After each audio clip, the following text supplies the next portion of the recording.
우리는 지난 구약 시간 사무엘상을 다루면서 한나가 기도 응답으로 사무엘을 낳는 과정에서 하나님께 드린 감사의 내용을 살펴보았습니다. 그 감사는 결단하는 감사였고 함께하는 감사였고 온망과 정성을 다한 감사고 또 자기의 가장 소중한 것을 드리는 그런 감사라는 말씀을 나눴습니다. 이 한나의 이야기를 보면 눈물로 시작하지요. 그렇지만 놀랍게도 찬송으로 마칩니다. 이 한나의 찬송은 개인적인 은혜 체험이 이제 시작되게 되지요. 그렇지만 그 개인적인 은혜 체험이 결국은 하나님 안에서 이스라엘의 영적 구원의 차원으로 마감을 하게 됩니다.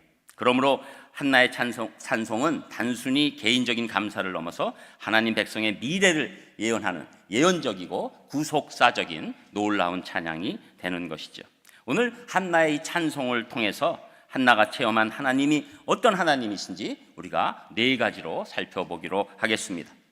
한나가 체험한 하나님, 첫 번째로 기쁨을 주시는 하나님이다, 이 말씀을 해주시는데, 이 말씀 여러분 읽으셨지만 1절에 나옵니다. 우리 1절 또 한 목소리로 같이 읽겠습니다. 1절 시작. 한나가 기도하여 이르되 내 마음이 여호와로 말미암아 즐거워하며 내 뿔이 여호와로 말미암아 높아졌으며 내 입이 내 원수들을 향하여 크게 열렸으니 이는 내가 주의 구원으로 말미암아 기뻐함이니라. 아멘. 한나는 이 찬송 기도를 올리면서 자기 마음이 여호와로 말미암아 지금 즐거워하고 기뻐한다고 얘기하고, 내 뿔이 여호와로 말미암아 높아졌다. 여호와로 말미암아, 하나님으로 말미암아. 이게 그냥 보면 뭐 그냥 그런 것 같아요. 우리가 늘 하나님으로부터 이런 얘기를 자주 하니까. 그러나 한나의 입장을 보면 한나는 지금 절망 가운데 쓰러지고 넘어졌을 때 자기가 사무엘이라는 엄청난 아들을 얻게 되죠. 사실 우리 생각에는 이 기쁨이 사무엘로부터 오는 것이 더 먼저일 것 같아요. 사무엘, 항상 이름이 사무엘, 부들부들 떨면서 사무엘. 그런데 오늘 사무엘보다 누가 먼저 나옵니까? 하나님. 사무엘이 소중하지만 사무엘을 주신 하나님이 더 소중합니다. 하나님으로 말미암아 즐거워하고, 하나님으로 말미암아 즐거워하고 내 뿔이 하나님으로 말미암아 높아졌다고 고백하는 것이죠.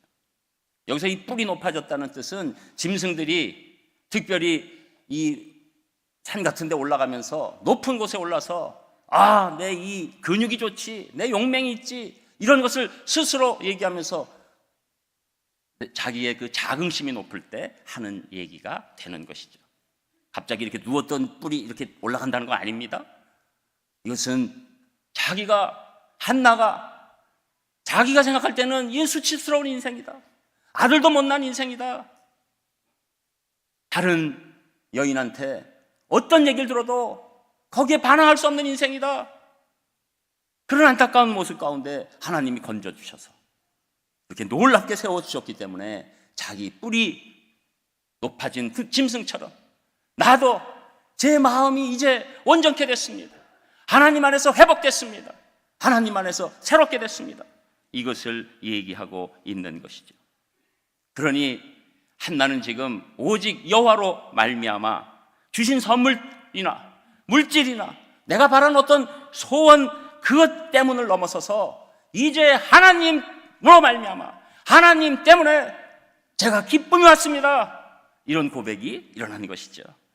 그래서 하박국 3장 18절에서도 나는 여호와로 말미암아 즐거워하며 나의 구원의 하나님으로 말미암아 기뻐하리로다, 이렇게 말씀하는 거죠.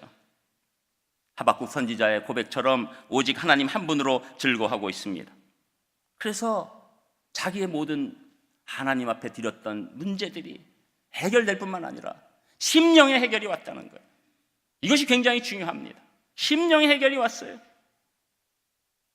또한 내 입이 내 원수를 향하여 크게 열렸다는 것은 그동안 이 자녀들을 많이 생산한 이 분인나에 사로잡혀서 하나님을 알지 못하고 사단에게 휘둘리고, 분인나는 당연하고 남편에게도 투정했던,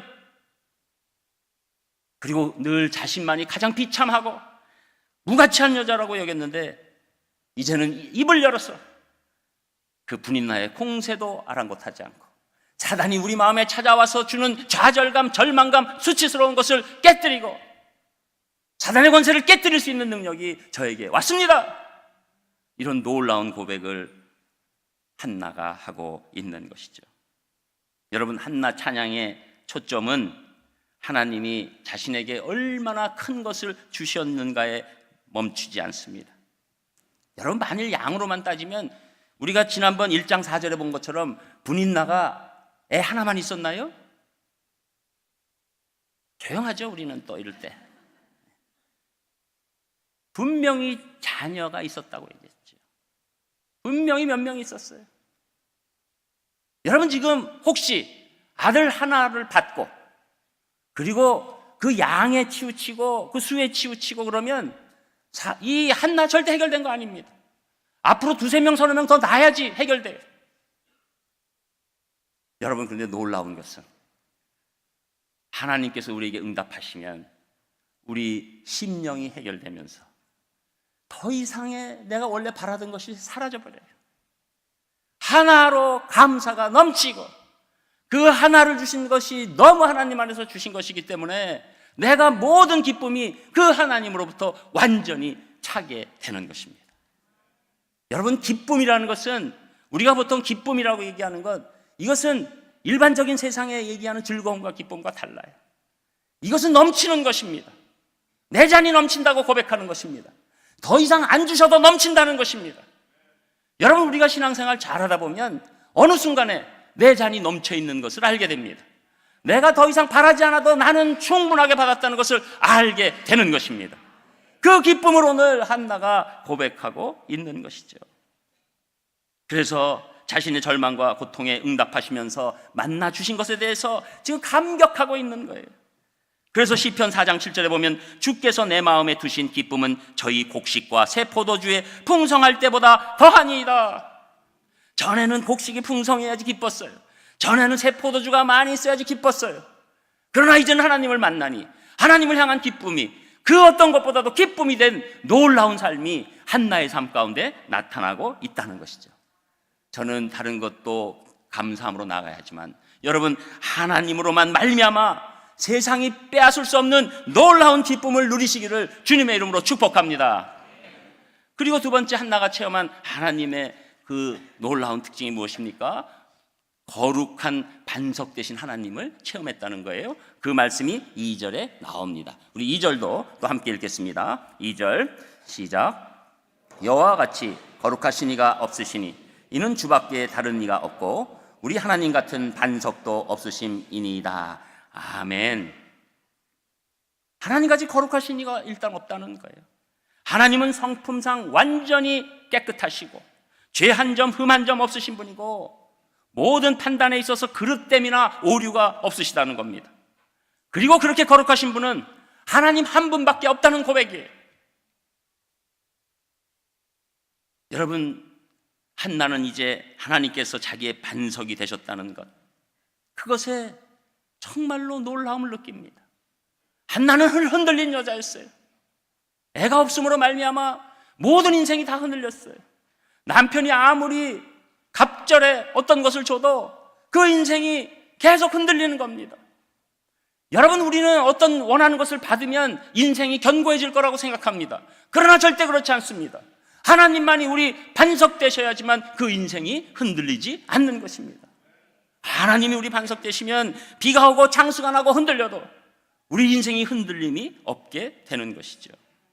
하나님은 불변하시고 하나님은 절대로 바뀌시는 분이 아니고 하나님은 어떤 것보다도 청결하시고 깨끗하시고 온전하신 분, 그분이 반석될 때 우리 인생은 힘있게 나아갈 수 있는 것입니다.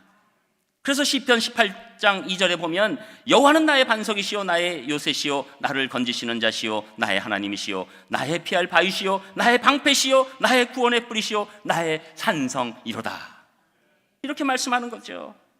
모든 인생 사실은 다 자기가 거룩하지 못하니까, 완벽하게 깨끗하지 못하니까 이리저리 흔들리는 갈대 인생이 되는 것입니다. 한나가 하나님을 만나기 전에는 아들 낳는 것, 그것만 생각돼서 다른 모든 것이 다 빼앗겨졌어요. 그러니 하나님의 거룩이 임할 수가 없습니다. 분이 나는 물론 이러니와 남편도 미워지고 그랬어요. 그러나 하나님을 만나니 그분이 반석이라는 체험을 하게 되고 한나에게 놀랍게 하나님의 거룩이 임하게 된 것입니다. 이게 놀라운 거죠. 한마디로 깨끗해지기 시작했습니다. 저는 이 시간쯤 되면 걱정이 좀 있습니다. 이 시간쯤 되면 약간의 이 졸음기가 오는 현상이 있는데, 저는 오늘 남 집사님의 기도 가운데서도 이 기도를 하는데 졸지 않게 해달라는 거, 그게 제일 가슴에 와닿는 기도예요. 명기도예요. 이게 현실적인 기도입니다. 이왕 여러분 한번 웃으신 김에 더 우스운 얘기를 하나 해드릴게요. 이건 준비되어 있지 않았는데 오늘 오신 분들 보너스라고 알고 받으세요. 천국에 올라가 봤더니 한 목사님이, 저 같은 목사일지 모르겠어요, 올라가 봤더니 자기보다 높은 자리에 총알택시 기사분이 있는 거예요. 그래가지고 하나님한테 화가 나가지고, 하나님 암만 그래도 그렇지 어떻게 총알택시 기사보다도 제가 밑에 있습니까? 하나님께서 뭐라고 그러셨을까요? 총알택시 기사는 다 우리 믿는 자녀들이 주여 살려주세요 하고서는 기도했는데, 너는 오는 사람마다 다 기절시키고 잠만 다 자게 하고 네가 개운하게 한 것뿐이 뭐가 잘했냐? 이런 일은 없을 줄 믿습니다. 여러분, 하나님의 깨끗함이 오기 시작하면 인생이 흔들리지 않아요. 그 이상한 원리예요. 하나님의 거룩이 오는데 내 인생이 흔들리지 않아요. 최근에 조던 피터슨 토론토 대학의 임상심리학 교수가 12가지 인생의 법칙을 출간하면서 하루아침에 유명인사가 됐어요. 과학과 문학과 심리학과 정치학과 종교학과 동서고금을 넘나들면서 현대인이 의미 있는 삶을 사는데 가장 필요한 행동, 지침 12가지를 제시하는 거예요. 여러분도 혹시 여기에 관심 있어서 적고 이러시고, 성경은 뭐 그냥 그런 얘기고 이러지는 마세요. 그러나 책을 읽다 보니 이 사람들에게 청년들과 젊은 부부들이 열광했어요. 이 200만 부 이상 팔리고 45개 언어로 번역되고 우리나라에도 벌써 나와 있습니다. 그 중에 특이한 원칙 하나가 뭐냐면, 세상을 비난하기 전에 우선 여러분의 집을 완벽하게 정돈하십시오. 이거 이상한 거 아니에요? 한마디로 인생을 잘 살기 위해서는 딴짓하지 말고 당신 집부터, 아니면 당신 방부터 청소하고 깨끗하게 해놓으라는 거예요. 특별히 우리나라 청년들은 안 하잖아요. 엄마가 다 하잖아요. 자기 집이나 자기 방을 청소해 분들은 알 거예요. 여자분들은 그래서 다 아시죠. 남자분들 중에 이 일 많이 하신 분들은 복 받으신 줄 믿으시길 바랍니다. 근데 이상하게 청소하기 전에 어떤 마음이 들죠? 귀찮죠. 그런데 청소하고 나면 기분이 굉장히 좋아져요. 근데 기분이 좋아지는데 또 동시에 뭐가 오냐면 뭔지도 모르는 의욕이 와요. 이 놀라운 것을 사실 성경이 말씀하고 있는데, 이 사람이 자기가 인생을 보고 책을 보다가 발견한 외적 현상이에요.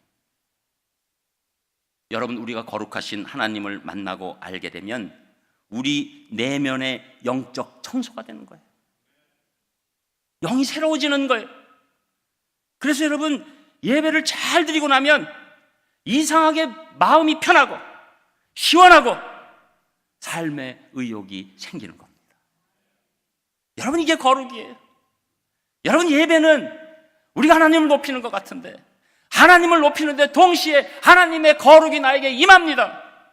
영적으로 새로워집니다. 마음이 편해집니다. 그리고 삶의 의미가 새로워집니다. 그리고 삶의 놀라운 의욕과 승리하는 담대함이 오게 됩니다. 이것이 놀라운 거룩이 임하는 능력이 되는 것이죠. 사람들은 얘기합니다. 거룩하게 살라고 했으면 무슨 소용이 있냐? 거룩하게 산다고 누가 복 주냐? 거룩하게 산다고 누가 알아주냐? 여러분, 청소했다고 누가 알아줍니까?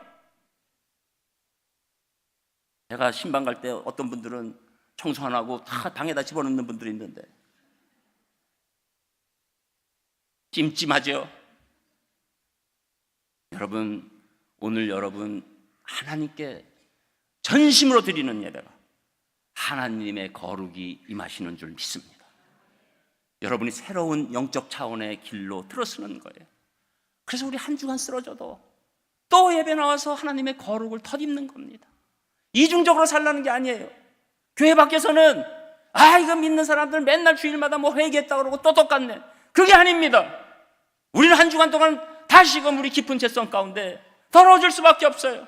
청소 한 번 했다고 1년 안 한 사람 더러운 사람이죠.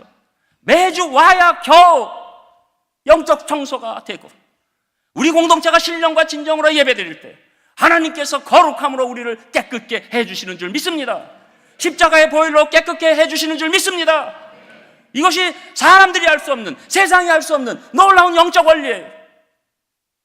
이것을 우리가 회복해야 되는 것이죠. 저는 여러분들에게 거룩한 하나님께서 인생의 반석이 되어주시기를 주님의 이름으로 축복합니다. 그리고 세 번째, 한나가 체험한 하나님은 교만을 꺾으시는 하나님이에요. 그 말씀이 3절에 나옵니다. 우리 3절도 한 목소리로 같이 읽겠습니다. 시작. 심히 교만한 말을 다시 하지 말 것이며 오만한 말을 너희의 입에서 내지 말지어다. 여호와는 지식의 하나님이시라 행동을 달아보시느니라. 아멘. 교만한 말과 오만한 말, 사실 이 분인나가 했지요.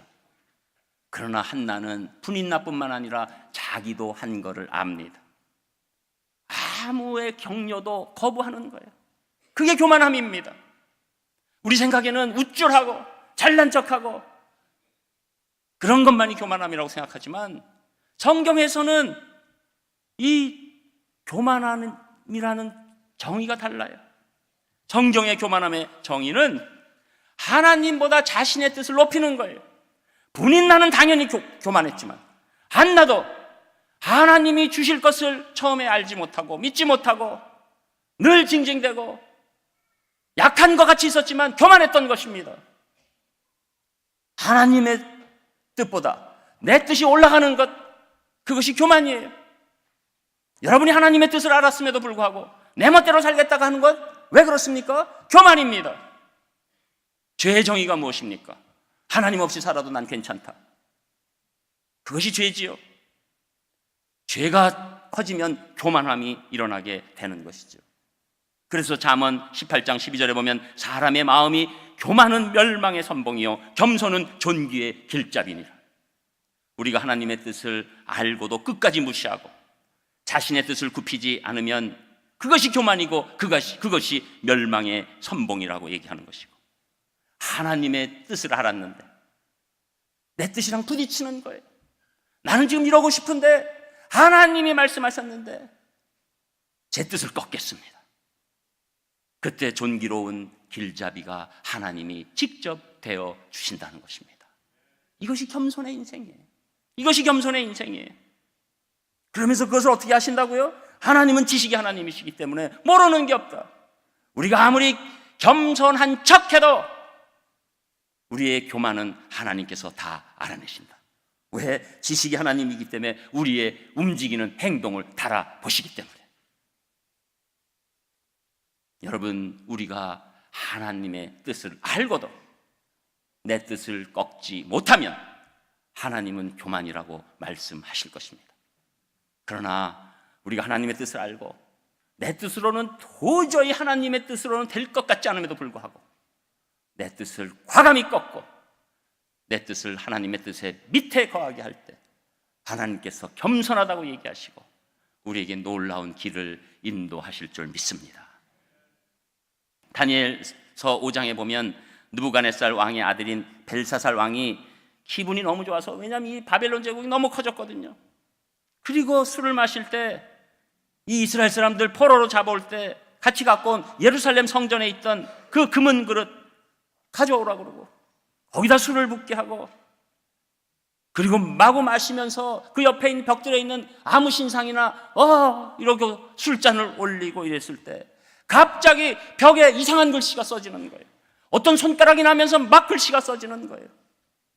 그때 다니엘에게 해석을 부탁하고, 당신의 교만함 때문에 당신 오늘 죽소. 그리고 죽었어요. 그게 그 큰 다니엘 제국의 멸망이에요. 70년만 유지된 제국이에요. 여러분, 우리는 하나님을 경외한다고 하면서 하나님을 너무 우습게 하는 경우가 많이 있습니다. 하나님을 경외한다는 것은 하나님을 사랑하면서 하나님을 두려워하는 것, 하나님을 사랑하면서 하나님만을 두려워하는 것, 그것이 진정한 경외인 줄 믿습니다. 하나님을 만홀히 여기고 예수님을 만홀히 여기고 성령님을 우습게 알고 멋대로 얘기하는 인생, 안타까운 인생이 되는 것이죠. 그런데 하나님께서는 우리 중심을 아시기 때문에 하나님을 사랑하고 다른 사람 아무도 몰라도 나는 하나님 뜻 안에 있는 그 삶입니다, 저에게 알려주시고, 알았을 때 제 뜻을 고집하지 않고 하나님 뜻 안에 살게 저를 도와주시옵소서. 이 겸손한 인생을 살 때 하나님께서 놀랍게 우리를 사용하시고 이끌어 주시는 줄 믿습니다. 그래서 여러분, 이 사무엘은 어떤 아들이 됐습니까? 놀라운 일을 하나님의 순종함 가운데 했죠. 그래서 사무엘의 놀라운 얘기, 순종이 제사보다 낫다. 이 놀라운 얘기를 한 거예요. 이 아들, 그 사울 왕이 멋대로 제사 지내고 할 때도 자기는 끝까지 하나님 뜻 안에 있었던 것입니다. 저는 여러분들이 하나님 앞에서 여러분 뜻을 꺾고 하나님의 뜻을 올려드리면서 겸손한 인생 되시기를 주님의 이름으로 축원합니다. 그리고 끝으로 한나가 체험한 하나님은 모든 일의 주관자 되시는 하나님을 알았는데, 말씀이 조금 깁니다. 우리 4절에서 7절, 이제 길지만 같이 읽겠습니다. 4절 시작. 용사의 활은 꺾이고 넘어진 자는 힘으로 띠를 띠도다. 풍족하던 자들은 양식을 위하여 품을 팔고 줄이던 자들은 다시 줄이지 아니하도다. 전에 임신하지 못하던 자는 7을 낳았고 많은 자녀를 둔 자는 세약하도다. 여호와는 죽이기도 하시고 살리기도 하시며 수월에 내리기도 하시고 거기에서 올리기도 하시는도다. 여호와는 가난하게도 하시고 부하게도 하시며 낮추기도 하시고 높이기도 하시는도다. 아멘. 여러분이 읽으신 이 글 가운데는 참 이 여러 가지 얘기들이 나와요. 그래서 하나님은 뭐 풍족하던 자를 가난하게 하는 것 전공이시고, 그리고 가난한 것도 부한 쪽으로 가게 하시고, 이런 뜻이 아니에요. 하나님은 언제든지 역전시키실 수가 있고 하나님 손에 모든 것이 다 달려있다, 그걸 말씀하시는 거예요. 아무리 넘어져도 하나님이 세우면 일어난다. 아무리 처절해도 하나님이 세우시면 복되다. 어떤 경우에도 하나님이 우리의 삶의 주인이 되시면 우리는 다시금 승리할 수 있다, 이것을 말씀해 주시는 거예요. 모든 일 우리들이 만들어가는 것 같고 우리들이 이런저런 계획하고 경영하는 것 같아도 그 모든 것의 주관자는 하나님 한 분이시다, 이것을 고백하는 거예요.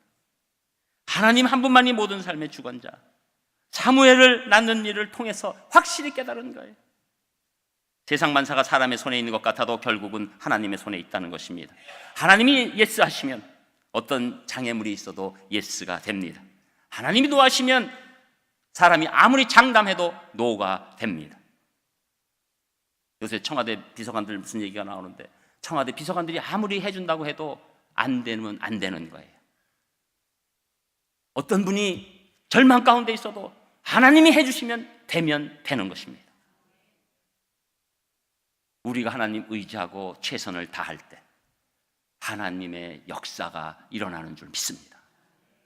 이것이 하나님 안에서 사는 고백이에요.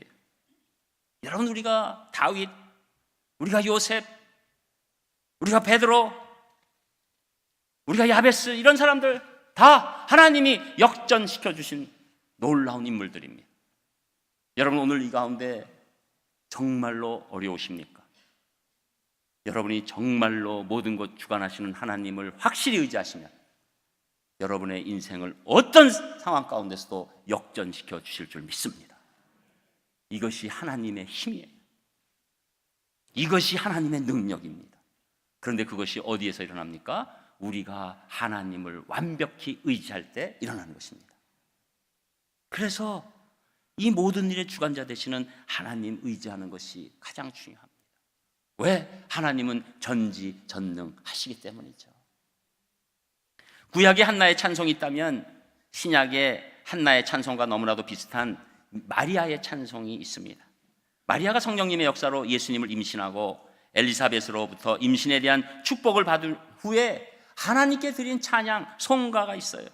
이 찬양, 이것을 주를 높입니다가 중심이기 때문에 라틴어 마그니피캇 아니면 마니피캇이라고 불려지는 이 내용, 그래서 클래식 가운데서도, 클래식 음악 가운데서도 이 마그니피캇 하면 이 찬양송, 이 노래라고 생각하시면 되는 것입니다. 여러분, 오늘 제가 누가복음 1장 46절에서 55절 읽어드릴 테니까 지금 한나의 찬송과 어디가 다른지 한번 보세요. 마리아가 가로되 내 영혼이 주를 찬양하며 내 마음이 하나님 내 구주를 기뻐하였음은 이 계집종의 비천함을 돌아보셨습니다. 보라, 이제 후로는 만세의 날을 복이 있다 일컬으리로다. 능하신 이가 큰 일을 내게 행하셨으니 이 이름이 거룩하시며 긍휼하심이 두려워하는 자에게 대대로 이르는도다. 그의 팔로 힘을 보이사 마음의 생각이 교만한 자들을 흩으셨고 권세 있는 자를 그 위에서 내리치셨으며 비천한 자를 높이셨고 줄이는 자를 좋은 것으로 배불리셨으며 부자를 공수로 보내셨도다. 그종 이스라엘을 도우사 긍휼히 여기시고 기억하시되 우리 조상에게 말씀하신 것 같이 아브라함과 및 그 자손에게 영원히 하시리로다 하니라. 얼마나 같습니까? 그래서 어떤 사람은 구약의 이 한나의 찬송을 한나의 마그니피캇, 마리아의 마그니피캇, 가장 놀라운 찬양이라고 얘기하는 겁니다. 우리는 지금 대강절 가운데 있습니다. 한나는 처음에 하나님 앞에서 사무엘 아들 달라고 기도했어요. 그런데 아들을 받았을 때 그 아들의 마음이 뺏기지 않았어요. 오히려 그 아들을 하나님께 드리기로 했습니다. 그리고 하나님이 주신 기쁨으로 살아가게 되었습니다. 여러분, 예수님께서도 이 땅에 오심이 죽어가는 한나를 살리신 것 같이 우리 모두를 살리시기 위해서 이 땅에 오신 줄 믿습니다. 성령 하나님께서 우리에게 은혜를 주셔서 우리로 하나님께서 이루시는 놀라운 구속 역사의 비밀을 알게 해주시는 줄 믿습니다. 여러분, 대강절은 우리가 이 세상의 일에 더 이상 매여 살지 않고 언약을 신실하게 이루어 가시는 예수님께만 소망을 두라, 그것을 알려주시려고 매년 대강절을 허락하여 주시는 겁니다. 저는 여러분들께서 한나와 마리아처럼 여러분 각분의 이름 뒤에 그 마그니피캇이 놀랍게 하나님께 올려지기를 주님의 이름으로 축원합니다. 기도하겠습니다. 하나님, 모든 감사를 드립니다. 이 대강절 기간에 저희들 하나님으로 말미암아 이런 복된 삶을 삽니다. 하나님으로 말미암아 저희가 하나님의 자녀가 되었습니다. 예수님으로 말미암아 예배드리는 자가 되었사오니 저희들을 받아주시고 인도하여 주셔서 하나님만이, 예수님만이, 성령님만이 저희의 주인 되어 주시옵소서. 예수님 이름으로 기도합니다. 아멘. 생에 단 한 가지